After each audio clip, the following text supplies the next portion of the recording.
Thank you.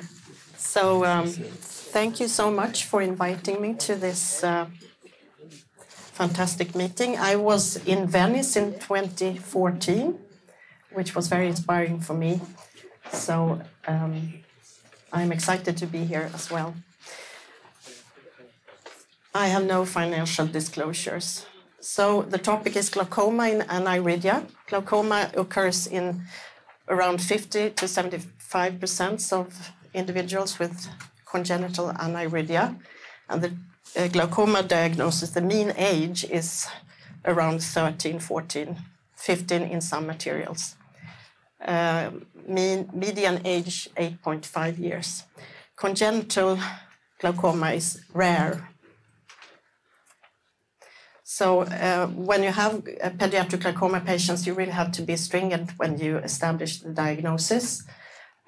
These are the Childhood Glaucoma Research Network classification of childhood glaucoma. And if we look at the ocular signs, there are a criterion for the pressure, the optic disc, the cornea, and the axial length, and also the visual fields.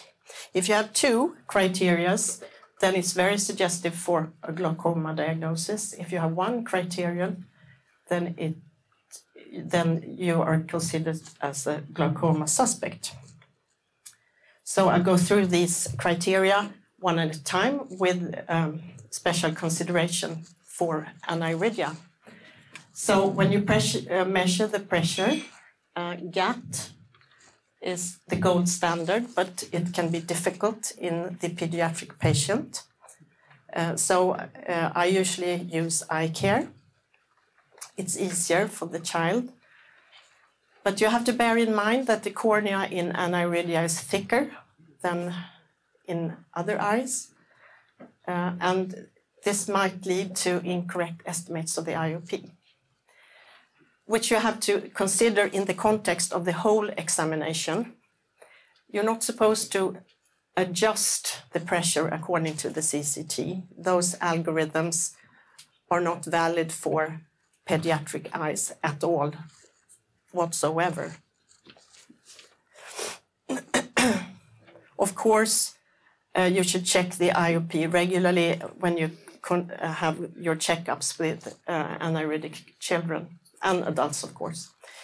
If you measure the IOP under general anesthesia, it is lower. So what about the optic nerve?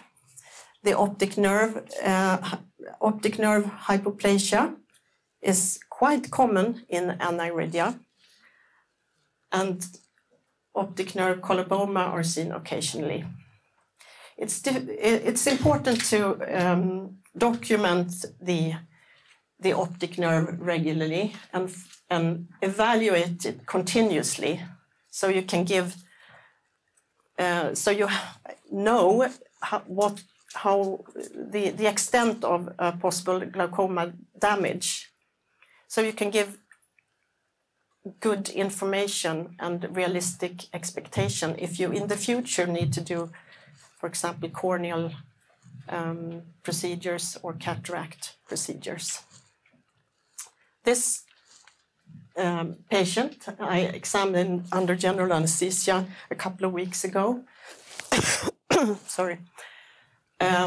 Because he's so extremely sensitive to light, it's impossible to examine him when he's awake, even though he's very cooperative otherwise. This is his optic disc on his best eye. It's very, it's normal, I think. The other eye here is it's a little small corneal diameter, and there's also a lens malformation, which is not uncommon in aniridia. The lens is adherent to the back of the cornea, and it's also very small, so it's a kind of a microspherophakia. The other criteria for glaucoma diagnosis is axial length. If it's outside normal limits, it's strongly suggestive to glaucoma. Also, a continued large enlargement of the axial length can suggest inadequately treated glaucoma. The corneal diameter you have to measure. I think it's good to have a baseline examination so you can keep track on the patient when they grow up. Microcornea is not very uncommon in aniridia, so you have to know about the corneal diameter. Perimetry, of course, visual field it's a good thing to do if it's possible, but it might not be possible in aniridic patients. So what about the mechanisms? Open angle is the most common. They can have a very poorly development of the drainage system, or you can have an angle closure in which the iris extends forwards gradually and forms a kind of a synecdoche and a more homogeneous sheet that covers the angle and eventually causes angle closure. Or the angle closure can remain open for a long time, and then the iris root rotates anteriorly and closes the whole angle. Also, if you've done intraocular surgery, you can have a closed angle afterwards. So this is the same boy as the previous pictures. This is what he looks like when you have it. When you look at the cornea, it's a little bit small, but you can't see any iris here. But you see the iris root here in the gonioscopy lens. It's a little bit, it's not completely sharp photograph, but there is a little bit of keratopathy in the periphery here. But the angle is open, but underdeveloped, immature. Here is other gonioscopy photographs from this atlas, and this is what I talked about just previously, beginning to eventually close in a couple of years or so. So what about treatment? And there, it's very, very important to know that the medical treatment is first choice. And as we heard, preservative-free eye drops. So not to disturb the cornea as little as possible. However, many patients require surgical therapy. Combined procedures should not be used for several reasons. And you have to bear in mind that every surgical procedure worsens the keratopathy. So you have to be very restrictive. So what options do we have? We know that goniotomy has very poor success rates. So I won't say anything more about that. Then we have trabeculotomy. That is a technique that is commonly used in pediatric glaucomas, and you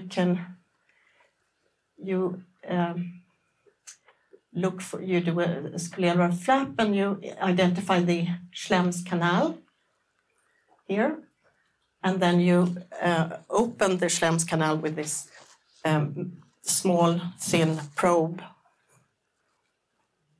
here. And this technique has been around for quite a long time and has developed in a method where you can open the whole Schlem's canal and the whole angle with either a suture that you insert throughout the canal, and then you pull these at the ends of the sutures and they open the angle. I use this catheter with a very nice little light in the end so you can see where you are. This is a standard procedure for very many kinds of pediatric glaucomas.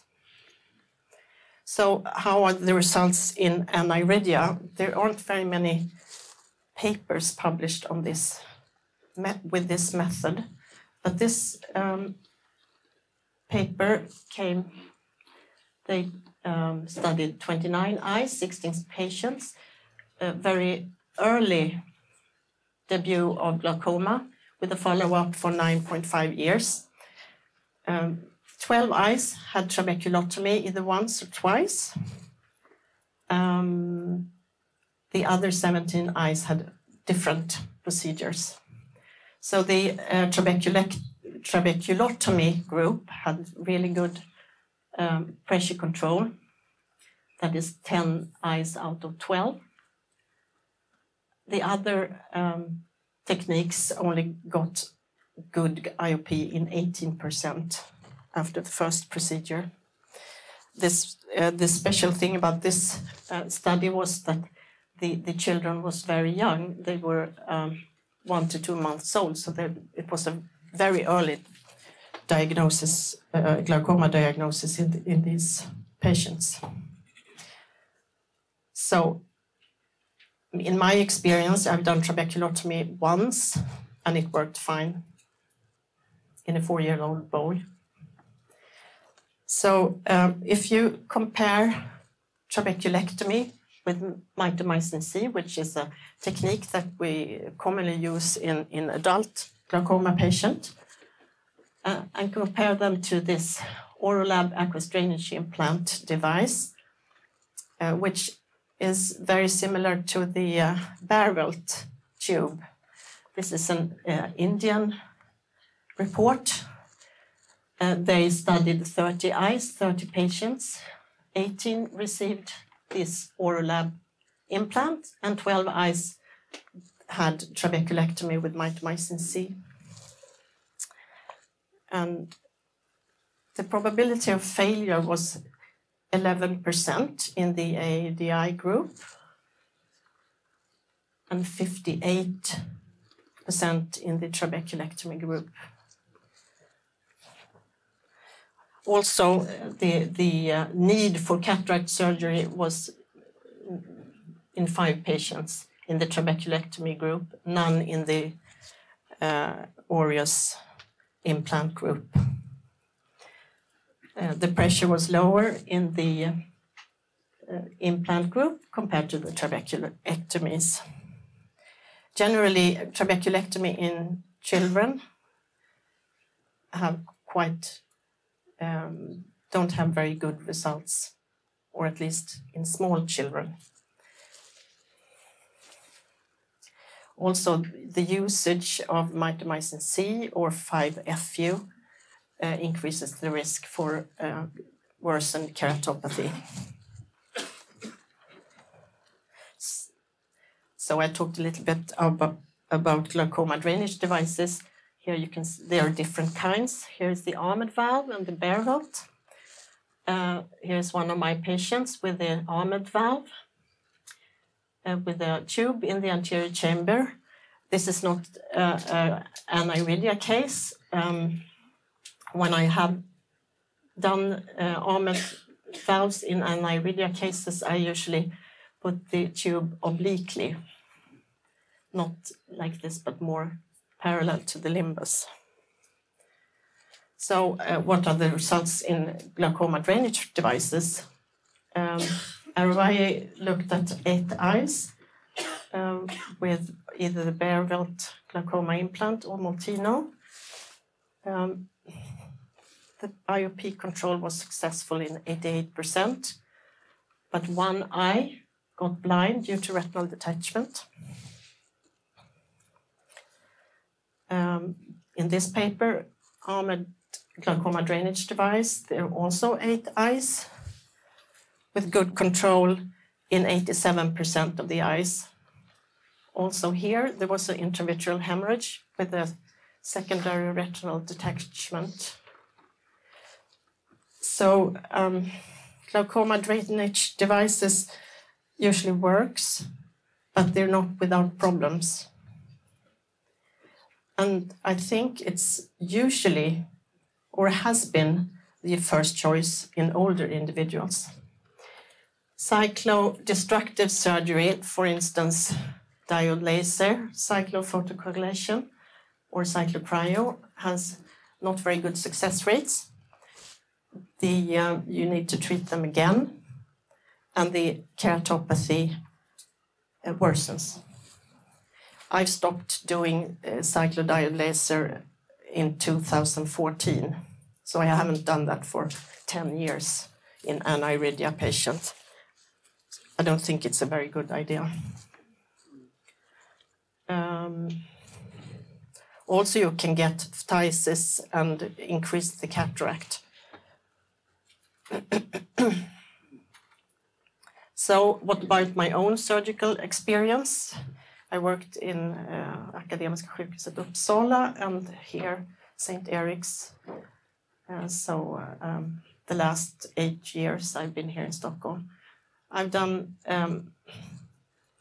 approximately 8 eyes, 8 glaucoma valves in 6 patients. It has worked fine, actually.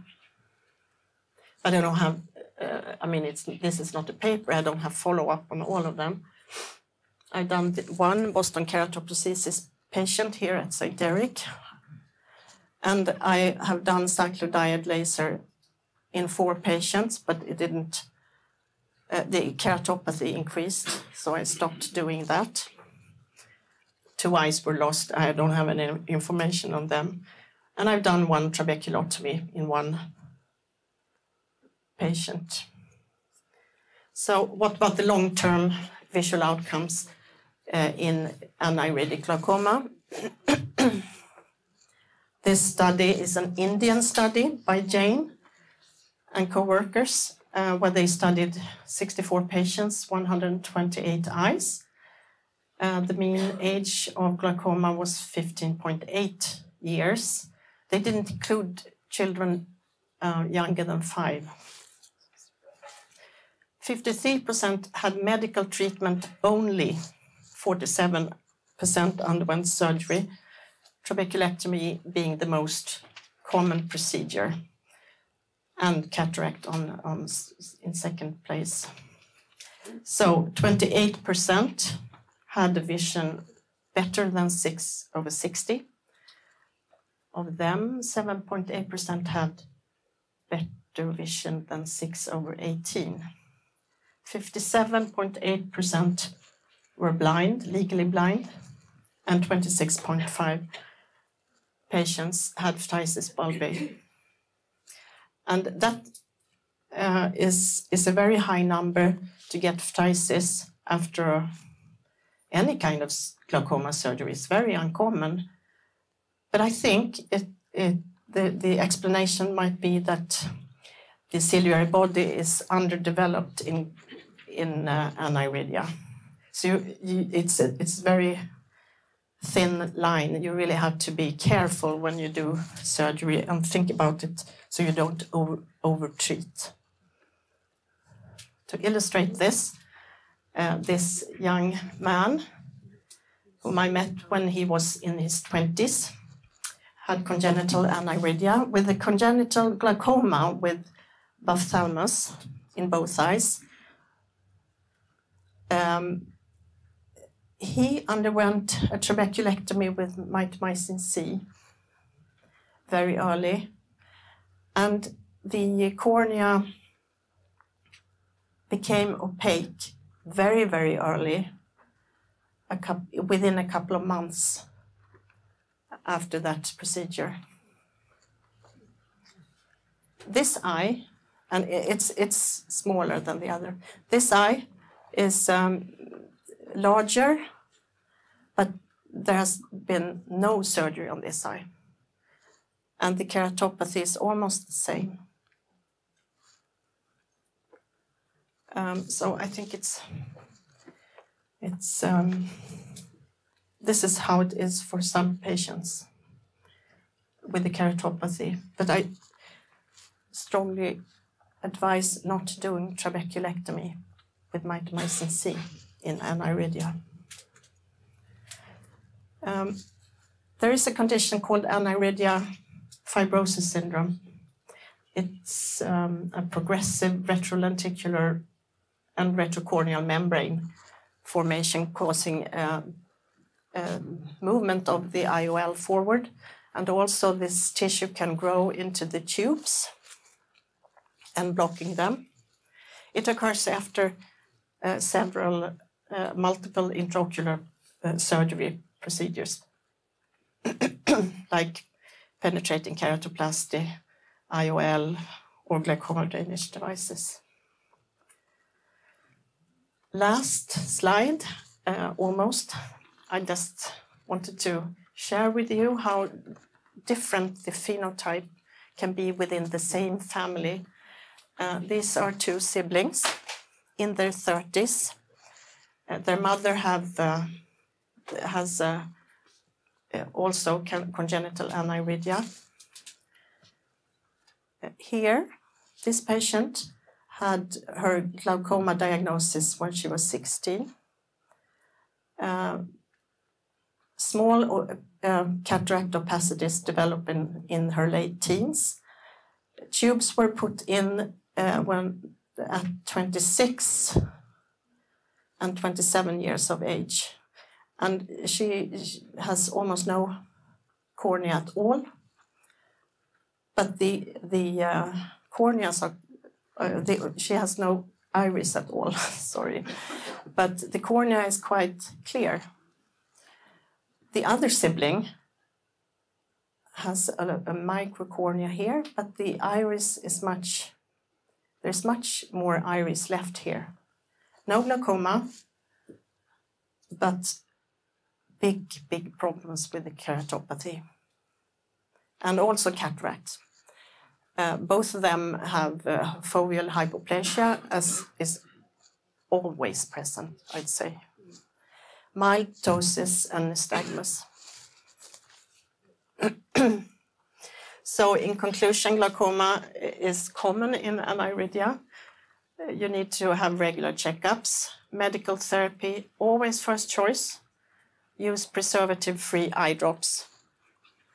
And consider glaucoma surgery only when IOP remains uncontrolled despite medical therapy.